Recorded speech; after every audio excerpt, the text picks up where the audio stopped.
नमस्कार दोस्तों, प्रतापगढ़ से 150 किलोमीटर की दूरी तय करके आज मैं आया हूं मानगढ़ धाम, जो कि राजस्थान का जलियांवाला बाग भी कहा जाता है।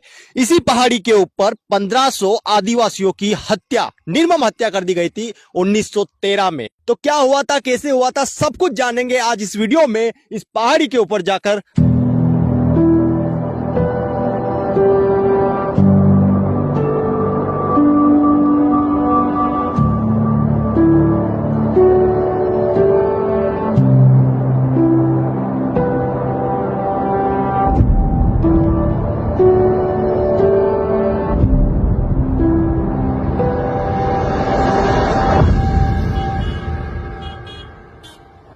तो यहाँ ऊपर पहाड़ी पर चढ़ते ही एक बोर्ड लगाया गया है। बोर्ड पर लिखा हुआ है स्मारक स्थल। अगर स्मारक स्थल और हेलीपैड दोनों ही तरफ जाना है तो उस तरफ जाना होगा, और धूनी पर अगर जाना होगा तो धूनी पर इस तरफ जाना होगा। धूनी क्या है? धूनी के बारे में जानने से पहले ये जो जगह है इसे बोला जाता है गोविंद गुरु पैनोरमा। यहाँ पर गोविंद गुरु की याद में उनकी प्रतिमा लगाई गई है। साथ ही उनका पूरा जीवन काल चित्रों के माध्यम से दिखाया गया है। ये देख सकते हैं आपके यहाँ पर गोविंद गुरु बैठे हुए हैं और उनके अनुयायियों पर ये अंग्रेज लोग जो है हमला करते हुए दिखाए गए हैं। यहाँ पर देख सकते हैं आप अगले सीन में, यहाँ पर गोविंद गुरु के जो अनुयायी हैं, यहाँ 1500 जो आदिवासी थे, उनके जो सर हैं यहाँ पर उनके धड़ से अलग कर दिए गए हैं। इस तरीके से कुछ दिखाया हुआ है। ये अंग्रेज जो एक घोड़े पर इनका जो सर है लाद कर ले जा रहा है।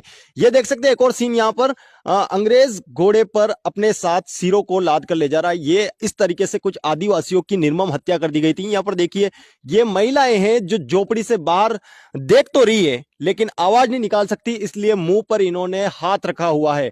और ये बच्चा लेकर खड़ा हुआ है एक व्यक्ति यहाँ पर। इस तरीके से आप समझ सकते हैं कि किस तरह से मानगढ़ में हमला हुआ था अंग्रेजों का और 1500 निर्दोष लोगों की हत्या यहाँ पर कर दी गई थी। देखिए, ये गोविंद गुरु है, यहाँ पर कटघरे में खड़े हैं अंग्रेजी हुकूमत के सामने। ये अंग्रेजी हुकूमत के अफसर बैठे हैं। और इस तरह से फिर देखिए अगला सीन देख सकते हैं आप, दयानंद सरस्वती बैठे हैं और यहाँ पर गोविंद गुरु इनसे कुछ बातचीत करते हुए दिखाए जा रहे हैं।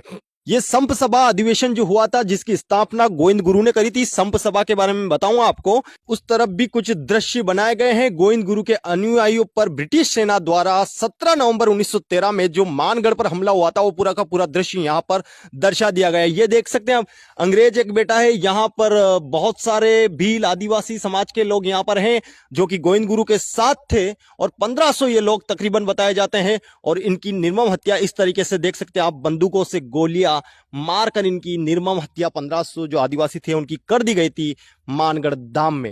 ये देख सकते हैं आप, एक बिल्डिंग बनाई हुई है यहाँ पर। राजस्थान धरोहर संरक्षण एवं उन्नति प्राधिकरण द्वारा निर्मित ये बिल्डिंग है। अगर आप यहाँ आते हैं तो कुछ शुल्क जरूर लगेगा आपका, जैसे कि अगर आप विद्यार्थी है तो 5 रुपए लगेंगे, सामान्य व्यक्ति के 10 रुपए लगेंगे, विदेशी अगर व्यक्ति है तो 20 रुपए, और कैमरा व मोबाइल शुल्क है 20 रुपए। तो सर बताइए क्या है कुछ अंदर? ये गुरु गोविंद जी के बारे में पूरी माहिती बता रखी है, और अन्य स्वतंत्रता सेनानी यहाँ के मतलब पूरे ऑल इंडिया के हैं तो उनके लिए उनका पूरा विवरण और मूर्तियां रखी गई। अच्छा, किसी को पूरी तरीके से जो हमला हुआ था 1913 में हाँ। उसको समझना है तो अंदर जाकर उसको देखना होगा, है ना? हाँ हाँ जी सर। चलिए, तो आपको अंदर जाके हम एक बार बताते हैं कि अंदर क्या कुछ है और कितना आपको समझा पाते हैं। वो कोशिश करते हैं कि आपको जो पूरा मामला हुआ था 1913 में जो हमला हुआ था गोविंद गुरु के ऊपर, उसके बारे में जानकारी दे पाए। राष्ट्रीय जनजाति स्वतंत्रता संग्राम संग्रहालय मानगढ़ धाम। मानगढ़ धाम का ये एक संग्रहालय है जहां पर ये देख सकते हैं आप, पूरा ही यहां से हम शुरू करते हैं। धनुर्धर एकलव्य, यशस्वी रानी दुर्गावती के बारे में यहाँ पर बताया गया है। टटिया भील के बारे में मैं बता दूं क्योंकि आदिवासी समाज इनको लेकर बहुत ज्यादा रिस्पेक्टफुल है, इनकी बहुत ज्यादा इज्जत करता है। इनको इंडियन रॉबिन हुड का खिताब दिया गया था और मध्य प्रदेश के ये रहने वाले थे, और इनको 1889 में इनको फांसी दे दी गई थी। ये वीर बाला कालीबाई, जिनके बारे में किताबों में भी अक्सर पढ़ाया जाता है, हमने भी इनकी कहानियां पढ़ी है। डूंगरपुर के रास्तापाल गांव की ये रहने वाली थी। पुलिस के सिपाही उनके गुरु सेंगा भाई को जीप के पीछे रस्सी से बांधकर घसीटते हुए ले जा रहे थे, तो यह देखकर वीर बाला कालीबाई बिना कुछ सोचे उन्हें बचाने के लिए जीप के पीछे दौड़ी और दातरी से रस्सी को काट दिया। इसी बीच पुलिस के सिपाहियों ने गोलियां चला दी, जिससे वीरांगना कालीबाई शहीद हो गई। ये है नाना भाई खाट, जिनके बारे में भी हमने किताबों में पढ़ा है।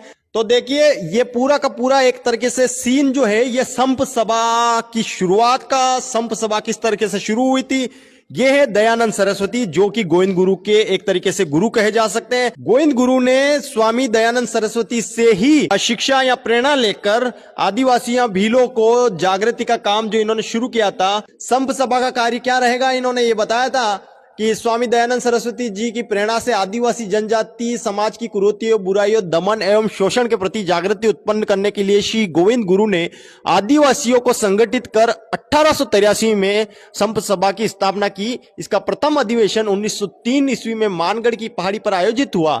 श्री गोविंद गुरु के अनुयायियों को भगत कहने के कारण इसे भगत आंदोलन भी कहते हैं। संप का अर्थ है एकजुटता, प्रेम व भाईचारा। इस सभा का मुख्य उद्देश्य समाज सुधारक व समाज में व्यक्त कुरीतियां, बुराइयां एंड आडंबरों को दूर करना था। झारखंड के क्रांति दूत श्री बिरसा मुंडा, जगह जगह पर बिरसा मुंडा चौराहा भी देखते हैं, तो यही वो बिरसा मुंडा है।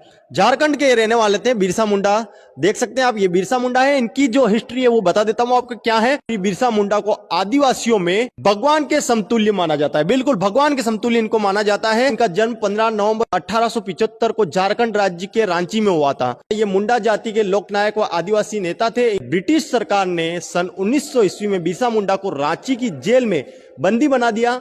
अंग्रेजी शासकों पर आरोप है कि उन्होंने कारागृह में ही यातनाएं देकर षड्यंत्र पूर्वक श्री बिरसा मुंडा को प्राण ले लिए, या कह सकते हैं कि इनकी हत्या, निर्मम हत्या वहां पर कर दी गई। और ये एक दृश्य दिखाता है कि किस तरह से जो गोविंद गुरु है उनको हथकड़ी लगाकर मानगढ़ धाम से गिरफ्तार करके ले जाया गया था। कि ये सभी भील खड़े हुए हैं और वहां पर देख सकते हैं आपकी गोविंद गुरु को कटघरे में खड़ा कर दिया गया है। और यहाँ